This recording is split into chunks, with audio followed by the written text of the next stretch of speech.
नमस्कार मंडळी, happy Sunday. माझी तर संडेची सुरुवात हॅप्पी झाली आणि का हॅप्पी झाली आहे ते तुम्हाला पुढे सांगतेच आहे। आणि आजच्या ब्लॉगमध्ये तुम्हाला संडेचं रुटीन पाहायला मिळणार आणि त्यासोबतच या ब्लॉगमध्ये मी काहीतरी खाससुद्धा दाखवणार आहे, त्यामुळे आजचा ब्लॉग शेवटपर्यंत नक्कीच बघा। मंडे ते सॅटर्डेपर्यंत आपलं रुटीन फिक्स असतं, पण संडे म्हटलं की रुटीन थोडंसं वेगळं असलंच पाहिजे आणि सगळं काही निवांत चाललेलं असतं। आणि प्रत्येक संडेला मला नाश्त्याला काहीतरी वेगळं खायचं असतं, म्हणून मी प्रत्येक संडेला काही ना काहीतरी वेगळं बनवत असते किंवा मग कधीतरी बाहेरचं पण आणलं जातं। आणि आज मस्त बाहेरचं ना मिसळपाव आणली होती। नवऱ्याने आधीच सांगितलेलं, तू काही सकाळी नाश्ता बनवू नको, निवांत उठ आणि मी मस्त बाहेरचा नाश्ता घेऊन येणार आहे। सो मस्त नवऱ्याने इथे मिसळपाव आणलेली, मग काय मस्त प्लेटमध्ये मिसळपाव लावून घेतली। आणि मला तर मिसळपाव खायला खूप जास्त आवडते आणि त्यात गरम गरम मिसळपाव खायला तर काहीतरी वेगळीच मज्जा असते। तर इथे मस्त फरसाण, त्यासोबत कांदा लिंबू हे सुद्धा प्लेटमध्ये लावून घेतलं आणि इथे छान अशी प्लेट तयार करून घेतली। आणि नेहमी आपण रोज तेच तेच नाश्ता खाऊन कंटाळलेलो असतो आणि म्हणून तर संडेला असं काहीतरी वेगळा हा नाश्त्यामध्ये प्रकार असलाच पाहिजे। आणि त्यानंतर एक प्लेट नवऱ्याला दिली आणि मी सुद्धा इथे मिसळ खायला घेतली। सर्वात आधी तर मिसळमध्ये फरसाण टाकून घेतलं आणि खरंच सांगते, मिसळ इतकी टेस्टी होती ना, आणि त्यात गरम गरम मिसळ खायचं तर काहीतरी वेगळाच आनंद असतं। आणि मला वाटते की संडेची सुरुवात जर किचनमध्ये काही न बनवता झाली आणि जर असं बाहेरचा नाश्ता खायला मिळाला तर तो संडे तर हॅप्पीच जाणार आहे। आणि त्यानंतर इथे मस्त मिसळपाव एन्जॉय केली आणि त्यानंतर मग मिसळ खाऊन जी काही भांडी होती ती घासून घेतली। आणि भांडीसुद्धा जास्त नव्हती, कारण किचनमध्ये काही बनवलंच नव्हतं आणि जे काही 2 प्लेट होते तेच होते। आणि मी चहा पीत नाही, कधीतरी कॉफी पिली तर पिते, पण आज काही कॉफी प्यायची इच्छा नव्हती म्हणून ते पण बनवण्याचा त्रास वाचला। आणि त्यानंतर मग झाडांना पाणी घातलं। इथे हे झाड आहे ते मी माहेरून आणलं होतं, ते आता इतकं मोठं झालं आहे आणि त्यासोबतच इथे तुळससुद्धा आहे आणि एक अजून फुलाचं झाड आहे। या फुलाचं नाव तुम्हाला माहीत असेल तर नक्कीच कमेंट करून सांगा। आणि इथे मस्त फूल यायला सुद्धा सुरुवात झालेली आहे। आणि गॅलरीमध्ये झाडांना पाणी घालत होती तर बाहेरचा खूप आवाज येत होता, म्हटलं काय झालं, म्हटलं बघावं आणि बाहेर पाहिलं तर इतकं ऊन होतं आणि हे ऊन 9:30चं आहे सकाळचं आणि असं वाटत होतं की दुपारचे 2 वाजलेत। आणि तुम्ही इथे पाहू शकतात की खालीच भाजी मार्केट आहे आणि आज भाजी मार्केटमध्ये खूप जास्त गर्दी आहे, कारण संडे असले की गर्दी जास्त असते। आणि त्यानंतर मग मी किचनमध्ये आले आणि किचनमध्ये मला ही पिशवी दिसली। आम्ही सॅटर्डेला रात्री आमच्या इथे जत्रा भरली होती, तिथे गेलेले आणि तिथून काय आणलं ना ते तुम्हाला दाखवते। तिथे दिसले हे पापड, तर पापड घेतले आणि घरी आल्यानंतर हे पापड जेव्हा फ्राय करून खाले ना तर इतके टेस्टी आहेत ना, तर असं वाटलं की एक पॅकेटसोबत 2-3 पॅकेट अजून जास्त घेतले पाहिजे होते। आणि त्यासोबतच इथे नाचणीचे तिखट पापडसुद्धा घेतले आणि त्यांच्याकडे वेगवेगळ्या प्रकाराचे पापड होते आणि असे पापड जेवताना तोंडी लावायला बरं पडते। आणि त्यासोबतच इथे मंचुरियन चिकन मसालासुद्धा घेतलं होतं आणि हे आधीसुद्धा मी हे मसाला वापरलेला आहे, खूप छान असतं। आणि जत्रेत गेले आणि तिथून काही घेतलं नाही असं होणारच नाही। त्यानंतर हे सर्व जे सामान होतं ते मी सर्व डब्यामध्ये व्यवस्थित ठेवून दिलं, रात्री ठेवलं नाही, म्हटलं दुसऱ्या दिवशी ठेवेल। आणि त्यानंतर इथे ह्यासोबतच मी अजून काय घेतलेलं ते सुद्धा तुम्हाला दाखवते।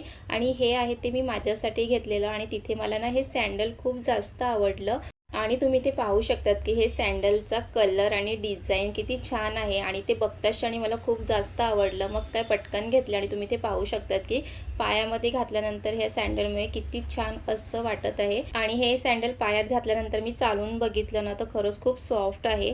आणि तुम्हाला सुद्धा हे सँडल आवडलं का नक्की मला कमेंट करून सांगा। आणि ही सँडल फक्त ना 200 रुपयाला होती म्हणून मी पटकन घेतली। आणि त्यानंतर नवरासुद्धा मार्केटला गेला होता, तर त्याला फिश मार्केटमध्ये हे पापलेटं दिसली, तर त्याने हे पापलेटं आणली आणि पापलेटं मस्त मोठी आणि फ्रेश होती।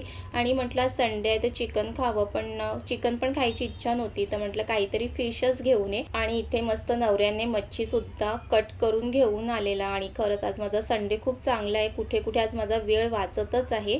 आणि त्यानंतर म्हटलं की मच्छी साफ करून घेण्याआधी ना इथे चिंचसुद्धा मी पाण्यामध्ये भिजवून घेते। चिंच पाण्यामध्ये 10-15 मिनिटं भिजून ठेवली ना का त्याचा रस खूप छान निघतो। आणि त्यानंतर मग ही चिंच एका बाजूला झाकून ठेवून दिली आणि त्यानंतर मग मला लसूणसुद्धा सोलायचं होतं, मग काही लसूण घेतलं आणि मस्त गॅलरीमध्ये बसून लसूण सोलण्याचं काम करत होती। आणि गॅलरीमध्ये बसून काही कामं करायला खूप जास्त आवडतात, मस्त बाहेरचं पण बघायचं आणि आपली कामं पण करत बसायचं। आणि घरातली बाकीची कामं जसं की झाडू, पोछा, कपडे हे मी सुरुवातीलाच करून घेतलं होतं. आज ना हे सगळी कामं आधी झाली आणि नाश्ता हा नंतर झाला.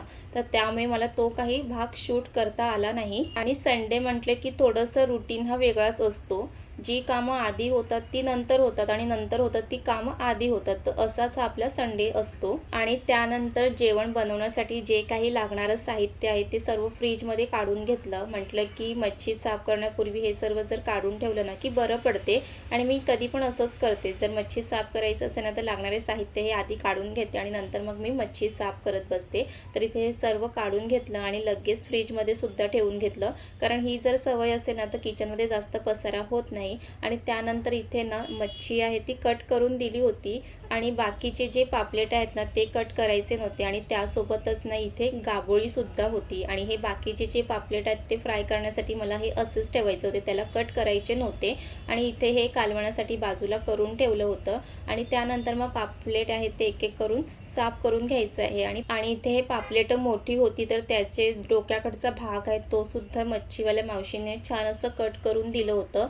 आणि पापलेटचं डोक्याकडचं भाग तुम्हाला खायला आवडते का हे नक्की कमेंट करून सांगा. मला तो खूप जास्त आवडतं म्हणून ते सुद्धा छान साफ करून घेतलं आणि इथे ना कालवण्यासाठी आणि जे फ्राय करण्यासाठी ते वेगळं काढून ठेवलं. आणि आता हे पापलेटं मला फ्राय करायची नव्हती म्हणून मी डब्यामध्ये छान भरून घेतलं आणि त्यानंतर मग ते फ्रीजमध्ये ठेवून दिलं. आणि मी कधीही मच्छी साफ वगैरे करून झालं ना की लगेच बेसिंग आणि जो काही आपला ओटा आहे ना तो असं साबणाने स्वच्छ धुवून घेते. कारण स्मेल येत असते आणि त्याच वेळेला ते स्वच्छ करून घेतलं का मग किचनमध्ये मच्छीचा वास वगैरे सुद्धा येत नाही. तर इथे मी पटापट असं किचन ओटा आणि जो काही बेसिंग आहे तो स्वच्छ असं धुवून घेतला आणि त्यासोबतच जे काही भांडी होती ती सुद्धा घासून घेतली. आणि वेळच्या वेळेलाच ते काम केलं ना का किचनमध्ये जास्त पसारा होत नाही. तर ही मला आधीपासूनच सवय आहे. आणि त्यानंतर मग इथे वाटण करायला घेतलं. आलं, लसूण, मिरची, कोथिंबीर याचं असं हे वाटण करणार आहे आणि हे वाटण मी खलबत्त्यामध्येच करून घेणार आहे. आणि इथे वाटण हे बनवून तयार झाले आहे. आणि इथे मी कालवण्यासाठी जो लागणारा वाटण आहे तो वेगळा करून घेतला आणि फ्रायसाठी थोडासा वाटण आहे तो बारीक करून घेतला. आणि त्यानंतर इथे ना मिरची, टोमॅटो हे सर्व कट करून घेतलं. आणि मी कधीही मिरची जर कालवणामध्ये घालणार असेल ना तर मिरचीचे असे 2 तुकडे करून त्यातले बिया काढून घेते आणि मिरचीचे बिया काढून टाकलेच पाहिजेत. आणि त्यानंतर हे सर्व झाल्यानंतर जे फ्राय करायचे होते ना ते एका दुसऱ्या प्लेटमध्ये काढून घेतले आणि जे कालवण करायचं होतं ते बाजूला ठेवलं. आणि त्यानंतर मग जे फ्राय करायचे होते त्यामध्ये आलं, लसूण, मिरची याचं वाटण टाकून घेतलं. आणि मग त्यामध्ये घरची मसाले टाकले जसे की हळद, मीठ, घरगुती मसाला, काश्मीरी मसाला आणि त्यामध्ये लिंबाचा रससुद्धा घातला. आणि हे सर्व टाकून झाल्यानंतर छान मिक्स करून घेतलं. आणि मग हे पापलेटं मस्त 10-15 मिनटासाठी मॅरिनेट करायला बाजूला ठेवायचं आहे.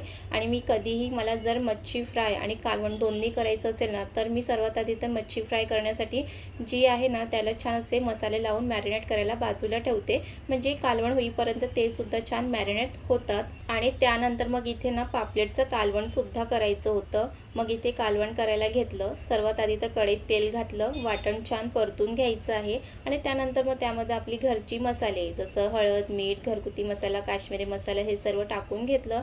आणि छान तेलामध्ये हे मसाले छान परतून घ्यायचं. आणि मग लगेच त्यामध्ये स्वच्छ करून घेतलेली पापलेटं टाकली आणि त्यासोबतच टोमॅटो, मिरची हे सुद्धा सर्व टाकले आणि छान मसाल्यामध्ये सर्व छान मिक्स करून घ्यायचं आहे.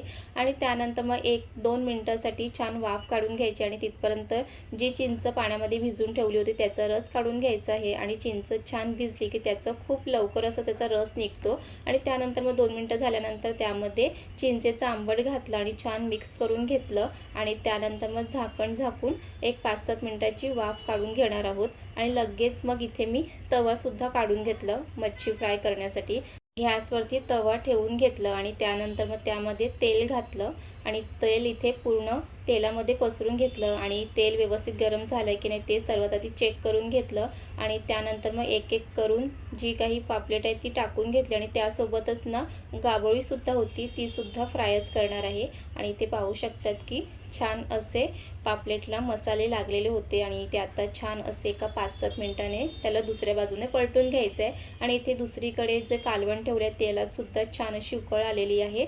आणि त्या कालवणामध्ये जितकं रस्सा पाहिजे, त्यामुळे थोडंसं पाणी टाकलं आणि हे सर्व करत असताना मला ना खरंच खूप गरम जास्त झालं होतं आणि काहीतरी थंड प्यावंसं वाटत होतं. मग फ्रीजमधून कोकम सरबत काढलं आणि मग ते बनवायला घेतलं आणि इथे पापलेटला सुद्धा दुसरीकडे पलटून घेतलं आणि त्यानंतर इथे कोकम सरबत करण्यासाठी ग्लासमध्ये कोकम सरबत टाकून घेतलं आणि त्यासोबतच त्याच्यामध्ये ना मस्त बर्फाचे तुकडे घालणार आहे, कारण मला थंडगार असं हा कोकम सरबत प्यायचं होतं. आणि मग फ्रीजमधून बर्फ काढलं आणि मग इथे बर्फाचे 3-4 तुकडे टाकून घेतले आणि त्यासोबतच त्यामध्ये पाणी टाकलं आणि पाणी टाकल्यानंतर छान असं मिक्स करून घ्यायचं आहे. आणि किचनमध्ये काम करत असताना ना गरमीच्या दिवशी तर असं वाटते की कधी काय थंड पिणार असं. आणि आता गरमीचे दिवस चालू आहेत, आपल्या फ्रीजमध्ये लस्सी, ताक, दही हे सर्व आणून ठेवायचं. जेव्हा वाटलं पियावंसं मग पटकन असं फ्रीजमधून काढायचं आणि पिऊन घ्यायचं. आणि त्यानंतर कोकम सरबत बनवून झाल्यानंतर लगेच मी पिऊन घेतलं आणि पिल्यानंतर इतकं छान वाटलं ना, थंडगार. आणि या कोकम सरबतमध्ये तुम्हाला थोडंसं साखर टाकायची असेल तर साखरसुद्धा घालू शकतात किंवा सब्जासुद्धा घालू शकतात. पण किचनमध्ये काम करत असताना हे झटपट होणारं कोकम सरबत आहे. पाणीमध्ये टाकायचं, बर्फाचे तुकडे घालायचे, मिक्स करायचं आणि छान पिऊन घ्यायचं. आणि इथे एका साईडला आपलं जो काही कालवण आहे तो सुद्धा बनून तयार झालेला आहे. आणि शेवटी कालवणामध्ये भरपूर अशी कोथिंबीर टाकून घ्यायची आहे आणि दुसरीकडे जे पापलेट ठेवलं आहे फ्राय करायला ते सुद्धा दुसऱ्या बाजूने पलटून घ्यायचे आहे आणि पापलेटला दोन्ही बाजूने कुरकुरीत होईपर्यंत फ्राय करून घ्यायचं आहे. आणि यावेळी मी पापलेट फ्राय करताना तांदळाचं पीठ, रवा काही वापरलेला नाही आहे, तरी पण कुरकुरीत असे हे पापलेट बनवून तयार झालेले आहे. आणि इथे तुम्ही पाहू शकता की पापलेट किती छान असे कुरकुरीत झालेले आहे. आणि मग भरपूर अशी वरून हिरवी कोथिंबीर घालायची आणि इथे पापलेटचं कालवण आणि पापलेट फ्राय हे दोन्ही बनवून तयार झालं. आणि पापलेटचं ना कालवण आणि फ्राय दोन्ही छान लागतं. तर चला, हे जेवण बनवून तयार झालं आणि त्यानंतर हे जेवण बनवून तयार झाल्यानंतर तर सर्वात मोठं काम असतं की परत किचन आवरणं. कारण जेवण करत असताना गॅसवरती, गॅसच्या ओट्यावरती आणि जे समोर टाईल्स आहे त्याच्यावर काही ना काहीतरी उडतं, खाली पडलेलं असतं, ते लगेच त्याच वेळेला साफ करून घेतलं की आपलं किचन पण नीट अँड क्लीन राहतं आणि जे काही टाईल्सवर डागं वगैरे आहेत ते सहज निघतात. जास्त दिवस तसेच डागं ठेवली ना का ते मग पटकन निघत नाही, ते दिसायला पण खूप घाण दिसतं. तर मी अशाच पद्धतीने किचन आवरून घेते. आणि मला ना किचनमध्ये म्हणा किंवा घरामध्ये जास्त पसारा हा आवडतच नाही. ज्या वेळेला जे कामं आहेत ना ते त्याच वेळेला करायला खूप जास्त आवडते, म्हणून घर पण नीट अँड क्लीन राहतं आणि ते बघायला पण छान वाटते. आणि त्यानंतर जेवण करताना जी काही भांडी निघाली होती तीसुद्धा लगेच घासून घेणार आहे. बरेच जण म्हणतात की तुमचं डेली रुटीनसुद्धा शेअर करत चला ना. मला खरंच वेळ मिळाला तर मी तुमच्यासोबत माझं डेली रुटीनसुद्धा शेअर करत जाईल. सगळ्या गोष्टी थोडंसं मॅनेज व्हायला थोडासा वेळ लागतो आणि खरंच मला वेळ मिळाला तर मी माझं डेली रुटीन आहे ना तो तुमच्यासोबत नक्की शेअर करणार आहे. आणि मला लाँग व्हिडिओमध्ये जरी माझं डेली रुटीन शेअर करता नाही आलं ना तरी मी शॉर्ट व्हिडिओमध्ये प्रयत्न करेल की तुम्हाला माझं डेली रुटीन काय असतं ते नक्कीच शेअर करणार आहे. आणि तुम्हाला खरंच माझं डेली रुटीन पाहायला आवडेल का हे नक्की मला कमेंट करून सांगा, म्हणजे मी नक्कीच त्याच्यावरती विचार करेल. आणि इथे भांडी वगैरे घासून झाल्यानंतर ना इथे मार्केटमध्ये सफेद कांदेसुद्धा यायला सुरुवात झालेली आहे. तर इथे आम्ही कांदेसुद्धा आणलेली आहेत आणि ती खायला पण सुरुवात केलेली आहे. आणि तुम्ही इथे पाहू शकतात की माझं किचन इथे आवरून झालेलं आहे आणि मला अशाच पद्धतीने माझं किचन आवरणं खूप जास्त आवडतं. आणि तुम्ही इथे पाहू शकता की टाईल्सवरती कुठेही तुम्हाला काहीच डागं दिसणार नाही. आणि त्यानंतर मग इथे मी कुकर घेतलं, भातसुद्धा लावायचं होतं आणि एका साईडला बॉटलसुद्धा भरायला ठेवून घेतलं. आणि इथे कुकरमध्ये भात लावायचं असेल तर पाण्याचं योग्य प्रमाण घ्यायचं असतं, नाही तर मग भात चिकट होऊ शकतो. आणि इथे मी लगेच भात नाही लावत, कारण मी कधीही भात जर लावायचं असेल ना तर 15-20 मिनटं पाण्यामध्ये भिजवून ठेवते, म्हणजे भात खूप छान असं मोकळा होतो. आणि त्यानंतर बॉटल वगैरे पण भरून झाली आणि त्यानंतर मग जेवणाची वेळ झाली तर मग तेव्हा पापड, सॅलेड, कांदा हे सगळं कट करून घेतलं. आणि त्यानंतर मग जेवणासाठी ताटसुद्धा वाढायला घेतलं. मस्त गरमागरम भात, त्यासोबत पापलेटचं कालवण, पापलेट फ्राय आणि सोबत मस्त सफेद कांदा आणि काकडी हे घेतले होते. आणि पापड जे मी जत्रेतून आणलेले ना तेच पापड मी फ्राय केलेत, कारण खूप चवीला जास्त भारीच आहेत ते. आणि मग त्यानंतर मग माझं फायनल असं हा ताट वाढून झालेला आहे. चला तुम्हाला सुद्धा दाखवते. तर हा असा माझा संडे स्पेशल हा ताट आहे आणि खूप चवीला भारी असं जेवण बनवून तयार झालेलं आहे. तर चला मग आता जेवून तुम्हाला सांगते की कसं झालं आहे हे सगळं. तर सर्वात आधी तर मी गाबोळीच खायला घेतली, कारण गाबोळी तर मला खूप जास्तच आवडते. आणि त्यानंतर मग पापलेट फ्रायसुद्धा खायला घेतलं आणि पापलेट फ्राय, गाबोळी फ्राय तर खरंच खूप छान झालेली. आणि त्यानंतर मग छान असं जेवण करून घेतलं आणि जेवण करून घेतल्यानंतर मग परत जी काही भांडी घासून ठेवली होती टबमध्ये ती सगळी ट्रॉलीमध्ये आधी सर्वात लावून घेतली आणि त्यानंतर मग जे काही जेवण होतं ते सर्व थोडंसं काढून घेतलं आणि लगेच मग जेवणाची भांडीसुद्धा घासायला घेतली. आणि मला तर वाटते ना की दिवसभरात आपण किचनमध्ये ना किती वेळा भांडी घासतो आणि त्यासोबतच ना ते बेसिंगसुद्धा किती वेळा धुतली जाते. तर अशा पद्धतीने हे भांडी मी पटापट घासून घेणार आहे. आणि ना मला कधीही बेसिंगमध्ये भांडी ठेवायची ना ही पण एक सवय नाही आहे. जी काही भांडी असेल ना ती लगेच धुवून घेतली ना किती बरं पडते. नाही तर ती बेसिंगमध्ये भांडी ठेवा मग परत 2 तासाने घासत ते मला काही आवडतच नाही. आणि जितकी वेळ किचनमध्ये भांडी घासली जाते ना त्यासोबतच किचन ओटा पण तितकाच वेळा स्वच्छ केला जातो. तर अशा पद्धतीने संडेला माझं रुटीन असतं आणि मी अशा पद्धतीने कामं करून घेते. आणि तुम्हाला आज जर संडे स्पेशल असा हा ब्लॉग आवडला असेल तर लाईक करा, कमेंट करा, शेअर करा आणि तुम्हाला डेली रुटीन पाहायला आवडेल का हे सुद्धा नक्की मला कमेंट करून सांगा. तर चला मग पुन्हा भेटूया. Bye bye.